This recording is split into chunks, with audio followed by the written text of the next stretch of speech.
to our kickoff event as the first day of our Pink Week. Lots of fun stuff happening. The Positive Space Group is proud to welcome Rachel Harrison as our guest speaker today. You guys are way more enthusiastic than the 9 and 10.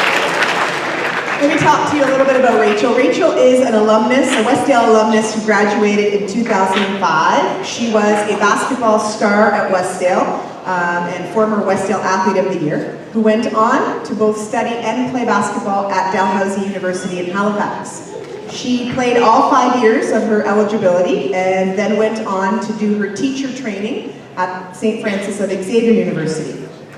A little over 10 years ago, Rachel was a high school student just like you, often sitting in this very auditorium. She has battled through her share of adversity. She has been through moving to a different country, surviving a bout of cancer, and the long and sometimes difficult process of coming out to her family and friends. She's here to share her story with you today. We ask that you respectfully turn off your cell phones and refrain from using them during the presentation. So if you could take a moment and do that now, get them out of sight. And then give another warm round of applause for Rachel.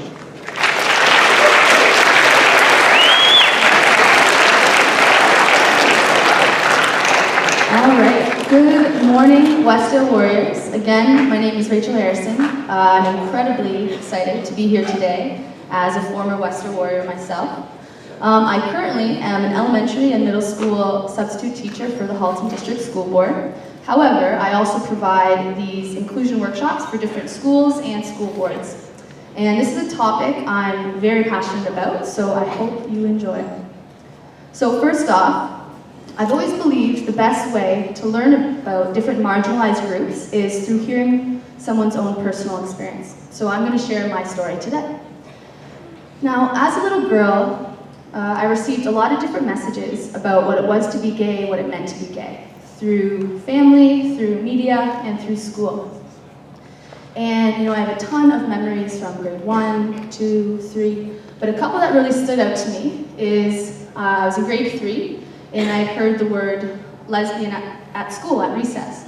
And I went home that night, and I asked my mother, I said, "Mom, what's a lesbian?" And her response was, "Where did you hear that word?" And at 9 years old, I was pretty embarrassed that I asked what this word was, and I knew maybe not to ask that again. And in grade 5, that was around the time when Ellen DeGeneres came out of the closet. And there was a ton of negative publicity around that entire thing. Her sitcom was canceled, it seemed like her career was done for good. And in grade 5, you see these things and you hear these things. And I had thought what she had done was this horrible thing.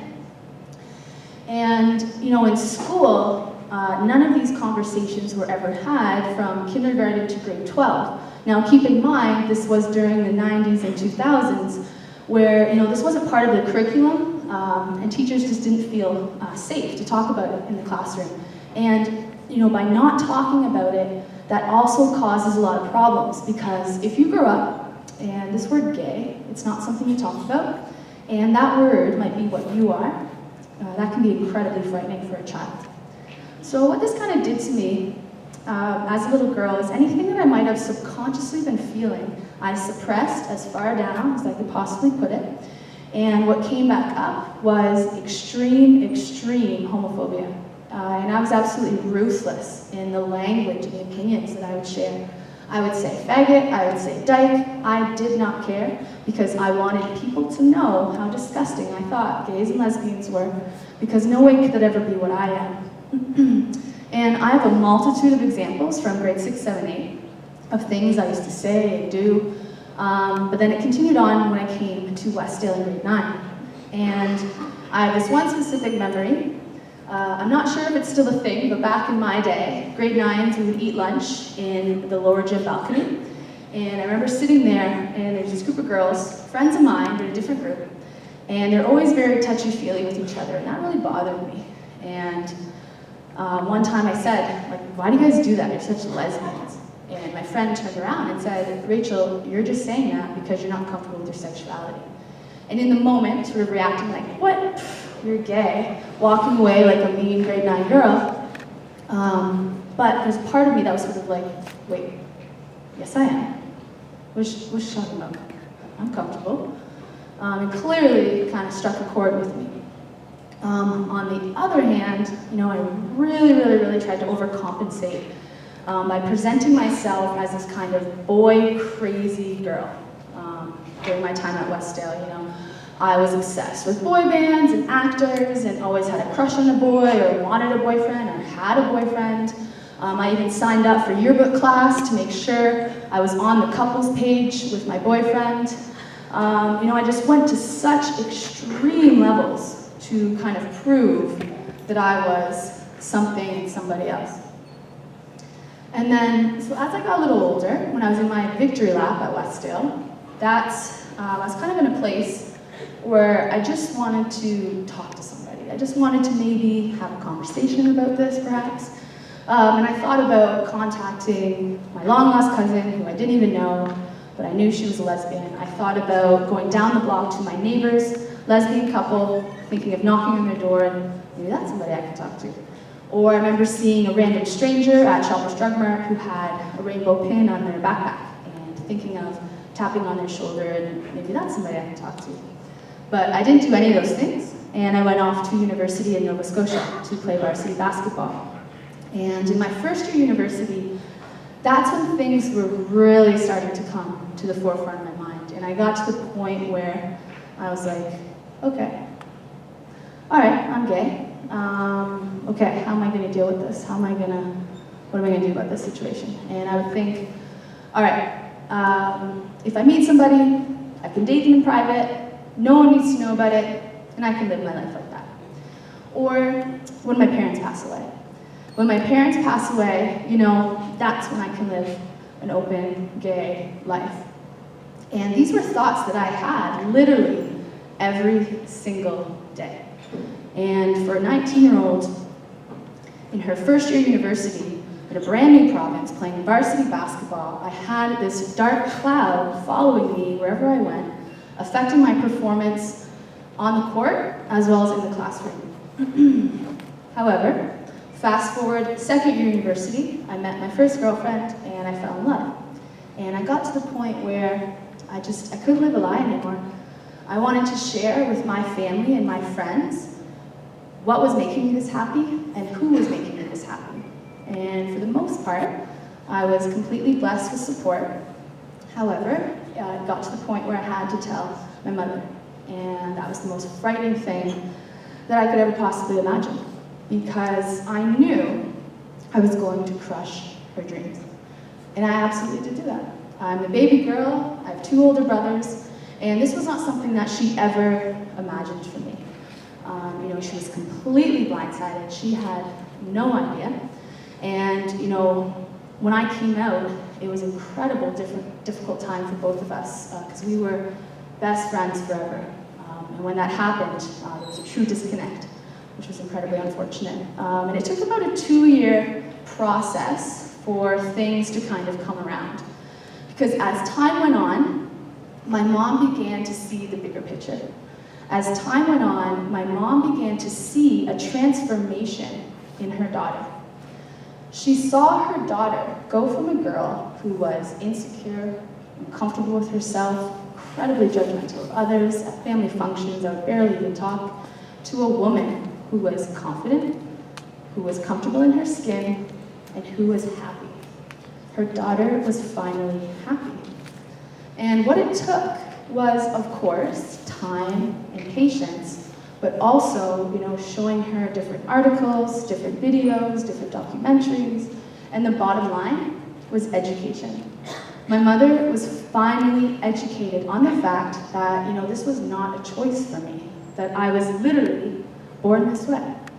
And at this stage in our relationship, it's not 100% perfect, but she truly could not be proud of me, and I couldn't be proud of her. And it is this story that has pushed me to want to be an LGBT advocate not only for those students out there who get bullied and targeted every single day, which I can't even imagine how awful that must truly be, but also for those students with the internal shame and guilt for thinking that there's something wrong with them when there's absolutely nothing wrong with them. Now, moving forward, again, how this all kind of started was when I was doing my teaching degree.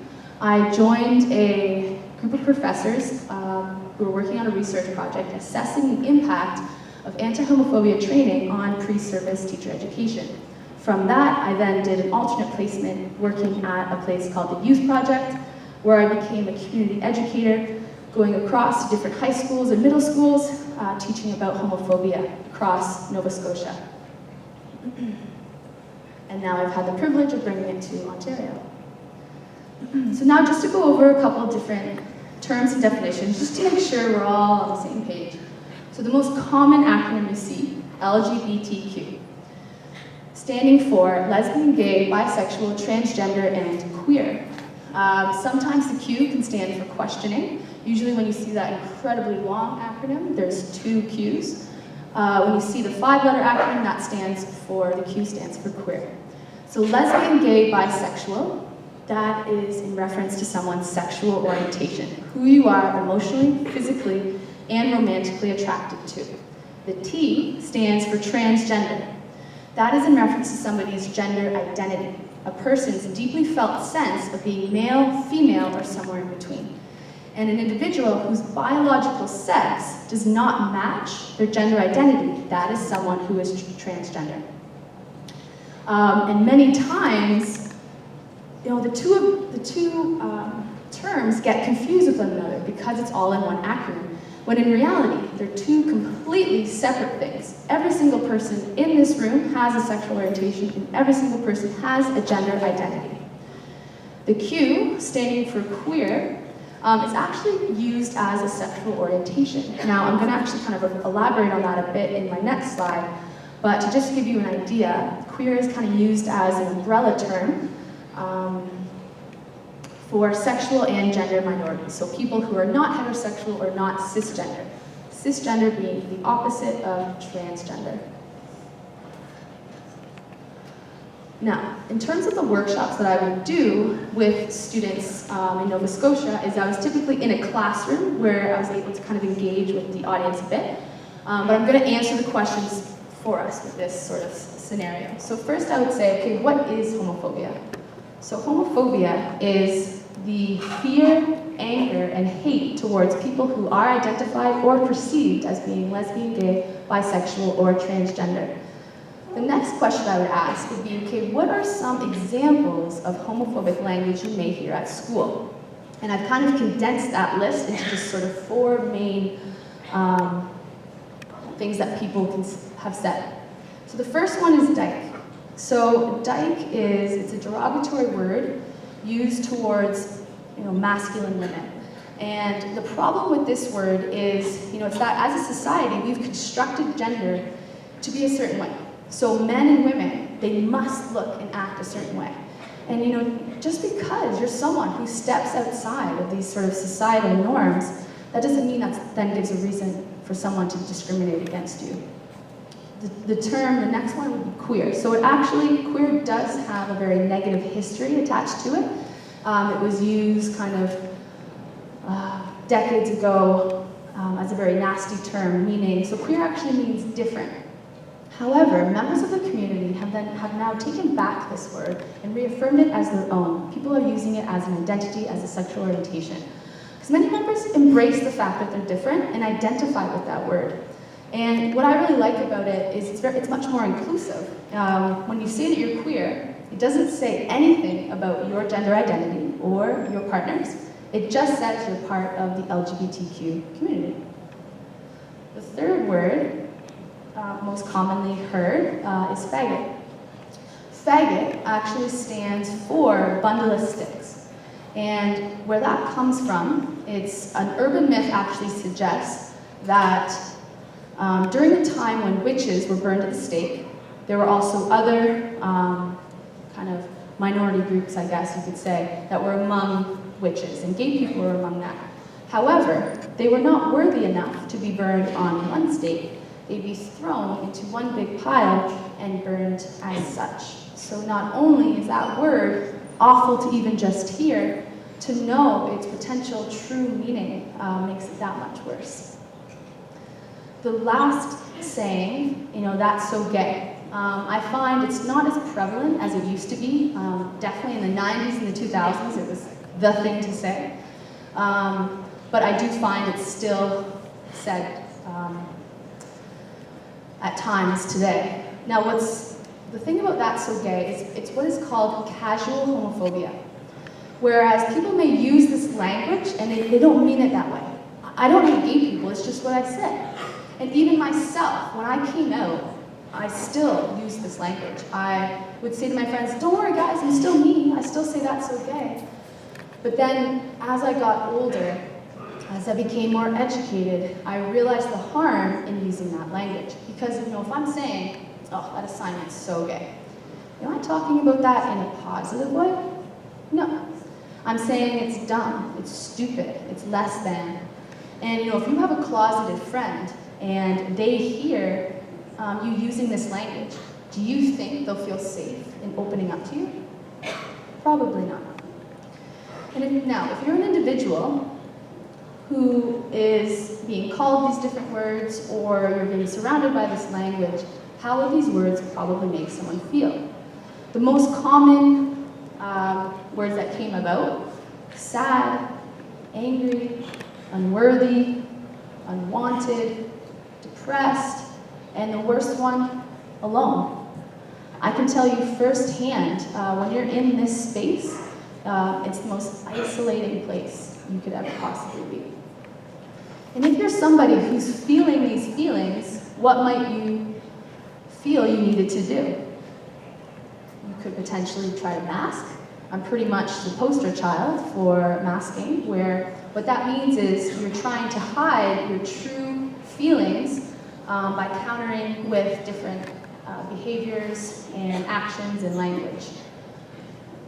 You may begin to start skipping school, skipping class. If you're someone who's being bullied and targeted, is school a place you want to be? Probably not, which then could eventually lead to dropping out. There's issues of self-harm, issues of substance abuse, and the scariest but most realistic statistic is suicide. LGBTQ students have a much higher percentage of attempted suicide. And what you need to take away is, nobody's born to feel this way or to act this way. It's the homophobia and homophobic language that makes somebody feel this way and act this way. So what can you do? How can you make an impact? How can you be an ally? So I've broken it down into 3 different sections: learn, reflect, practice. So first off, learn, okay? Educate yourself. Seek out information and opportunities to expand your understanding. Learn through media, attend events. I have it written here, join your GSA, which is called Gay Straight Alliance. I realize it's no longer called that, it's called Positive Space. And the point though I wanted to make is it's called Gay Straight Alliance for a reason. We need our straight allies to help us in the movement of acceptance. Listen to and respect the experiences and perspectives of LGBTQ people, even if you don't understand them. You want to reflect. Reflect on and question the stereotypes and negative assumptions held by yourself and others. Again, as I mentioned, when I first came out, I still struggled with a lot of internal homophobia, and I was incredibly judgmental of women who would cut their hair and dress a certain way. But it became very simple once I started to ask questions, become more educated. Bottom line, it makes them feel good. It makes them feel confident. It makes them happy. And it's incredibly, incredibly simple once I understood that fact. In classic kind of Rachel Harrison form, I usually, the more I'm against something is probably because maybe I want it. I'm even in a place now, I've evolved a bit, where I'm contemplating if I'm courageous enough to wear a tie and a dress suit as opposed to wearing a dress and heels. When talking about LGBTQ topics, assume there are LGBTQ people or people with loved ones in the room. You know, this group of people, it's known as an invisible minority. You can't always tell, so you need to be aware of your surroundings and consider how they might be impacted by the tone, the spirit, and direction of the conversation. And the last one, practice. Okay, practice makes perfect. If you are someone who uses this language or has these opinions, you know, it takes time. It's not just going to happen overnight. But you really want to try to use as much inclusive language as possible.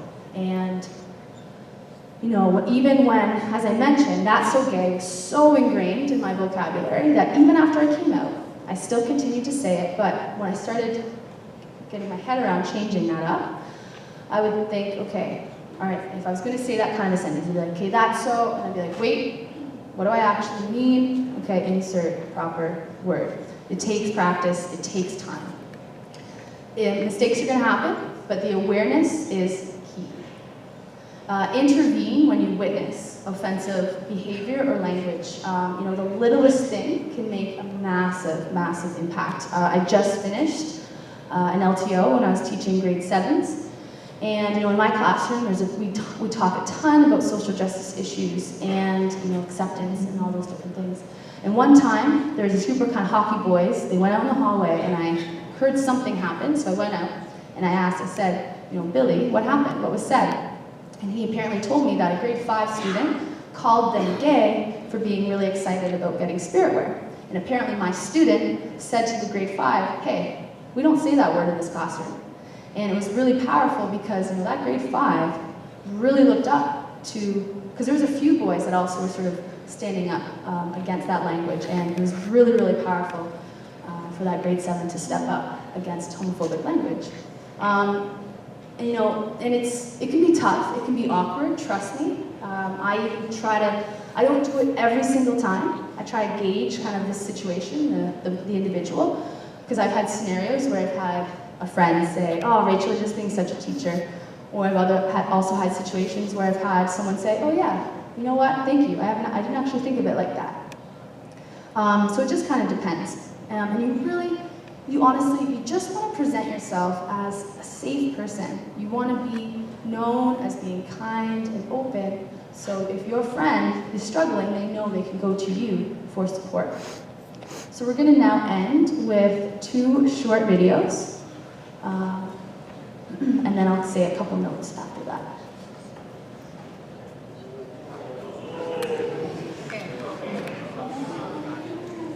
Okay.